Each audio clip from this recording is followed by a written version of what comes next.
The beginning of the 80s was the time where we all collaborated with each other. I mean, we were all poor as hell, but we didn't look it.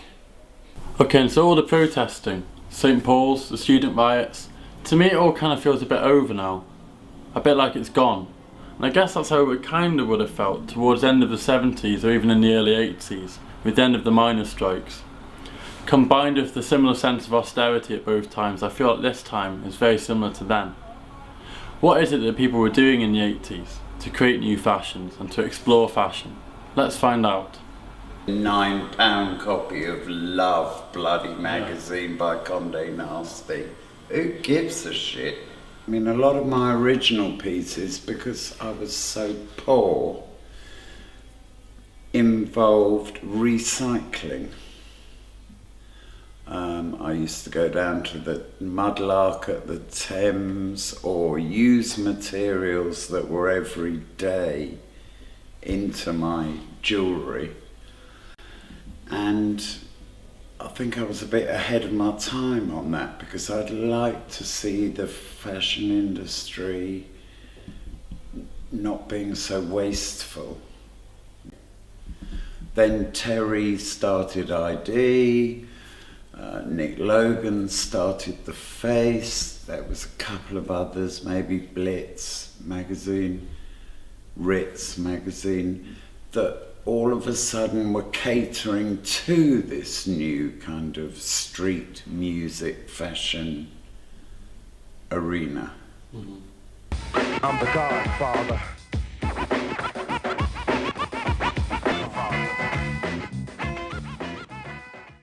You know, when we were starting ID, Caroline Baker was our sort of key stylist, and then Ray Petrie, and the music industry tended to be supportive more than the fashion industry of what they were doing. As that grew, the fashion industry started waking up to that creativity, and it was really end of the 80s, it started going even worldwide bigger. Before, you would just staff on a magazine. Well, we weren't staff on a magazine, we were, I suppose, freelancers bringing our lifestyle to the magazines. It was a subtle change about, you know, the way ideas are generated and the way they're exposed. Okay. Pay attention. This is a mouth. Yes. This is a nose. This is an eye, and this is the other eye. Wink, like that. Something like, you know, sustainable sourcing, that started off as a conscious thought, that there are a lot of students now engaging with that, and when they graduate they take new ways of thinking with them, and they take it out into the corporate environment, and they engage with a system where they say, quite confidently and quite righteously in a way, what you're doing is exploitative, it's, you know, it's no good for people involved in practice, whether it be suppliers, whether it be workers, whether it be, you know, raw materials, it's no good for the planet. It has to change.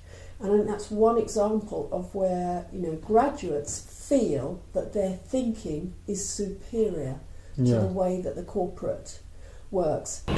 Which inspired me to go and find some young creatives, some people who had just recently graduated and were conscious and awakened, yet doing something interesting with their time. I graduated from the RCA, the Royal College of Art, in 2009, and I focused on menswear design. Offset Warehouse, basically the idea of Offset Warehouse is that we bring together everything needed to create ethical fashion and interiors.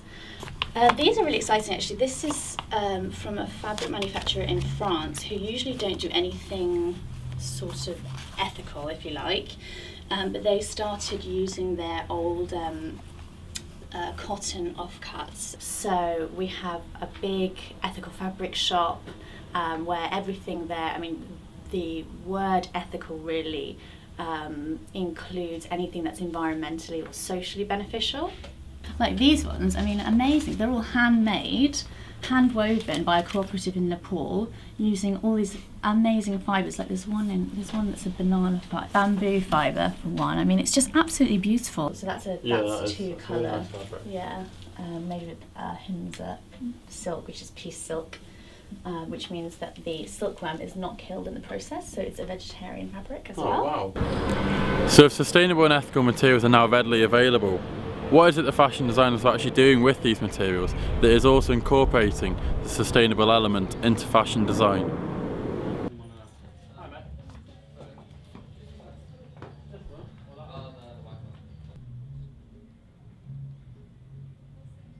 It just seems so complicated. Yeah, it's like I've been a designer for a few years now, and I've realised that I don't want to just keep adding to the whole idea of consumerism, and especially because people are now buying garments that they will wear once and then throw away or just hoard. So the idea behind this was to create a garment that would last for your lifetime. So this is the first stage, which contains all of the possible changes for the next 6 stages. So what you can see here are the pattern pieces that you would then cut out afterwards to alter the garment as you wanted it to go into either the stage 3, 4, 5, 6 or whatever, and also it will reduce and get shorter and open out because unfortunately as you get older you tend to get a little bit larger as well. Okay, so you just sort of undo these, yeah, and then that removes from that.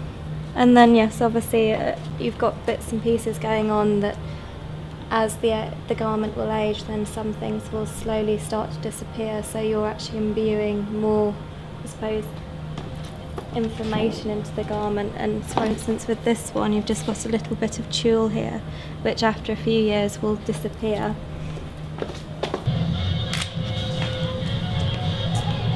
Brilliant. Brilliant.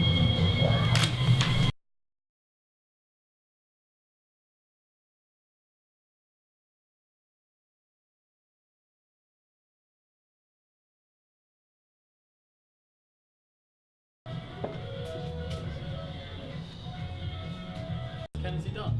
Yeah. Cool.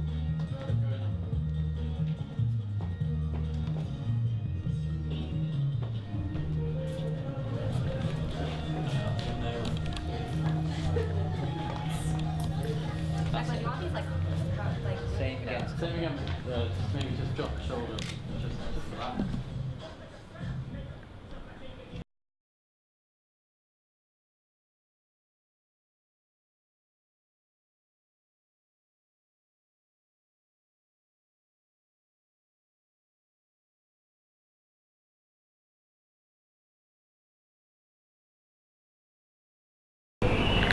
And so sustainable and ethical fashion is where we're at right now. What's going to be born of the austerity? What's going to be post-austerity? New prototypes and concepts, fusions of techniques and designs, which we've never seen before. I believe that austerity can push people to advance and to develop new techniques, which by nature will then sort of develop new design work. So I've got 3D printing in one hand and traditional shoemaking in the other, and the idea was to fuse the two together. I believe that the austerity can encourage people to sort of break out of their comfort zone.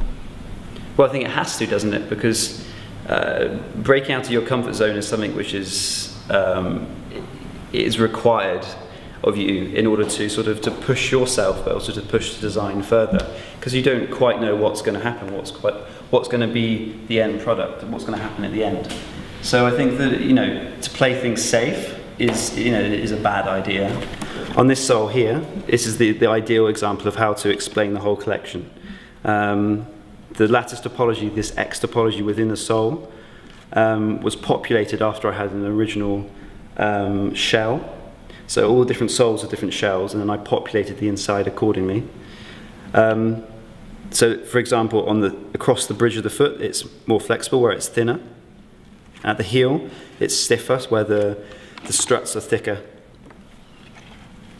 So I was thinking more of the catwalk. I was thinking that these shoes are things that are going to be exhibited to people, and then they weren't going to be sold in shops, so they needed to grab people's attention. So for the idea of the big chunky soles was something that I wanted to implement, because on the catwalk that would be what you'd notice. Yeah. So everything is just ever so slightly oversized, and that way it would grab the consumer's attention.